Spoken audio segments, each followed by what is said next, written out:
Virtually everyone I've met was asking one thing, and that was, why is the world not doing anything to help us? Why is the world standing by while we're being literally slaughtered? Demonstrations were going on everywhere. In Aleppo, where I was at the end of my last visit, every day I saw several demonstrations, and within 15 minutes, 20 minutes, the security forces would come in with the plainclothes shabiha, the militias armed by the state, and would fire live rounds into the crowd.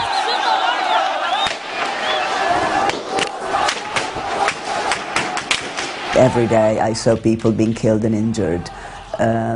For example, this young kid, 16-year-old Muaz Lababidi, he was killed, shot dead at a demonstration which I was observing. It was an absolutely peaceful demonstration, like all the demonstrations I saw in Aleppo.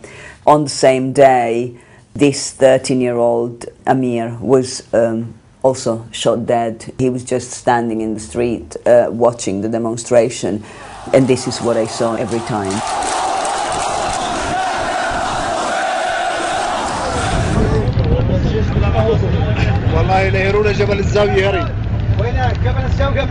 In many of the places, the army surrounds the town, but the towns and the villages are not under the control of the armed forces. The way that the armed forces operate is that soldiers and the shabiha go into the places they surround from time to time. They go in for very short, very intense and violent operation for 1 or 2 days. They kill a lot of people, they burn a lot of places, and then they leave and simply keep the places surrounded.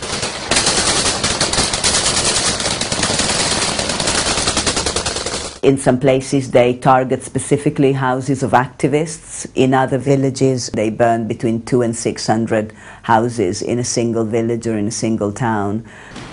This is just one of the many examples that I've seen in the last few days of properties, homes, shops burned to the ground.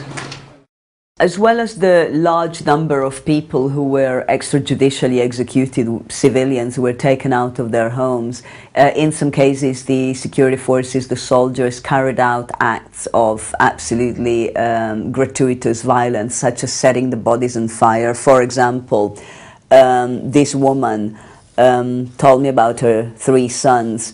On the 23rd of March in Sermin, the soldiers came into the house, took the 3 boys outside, shot them dead, and set them on fires for her to watch.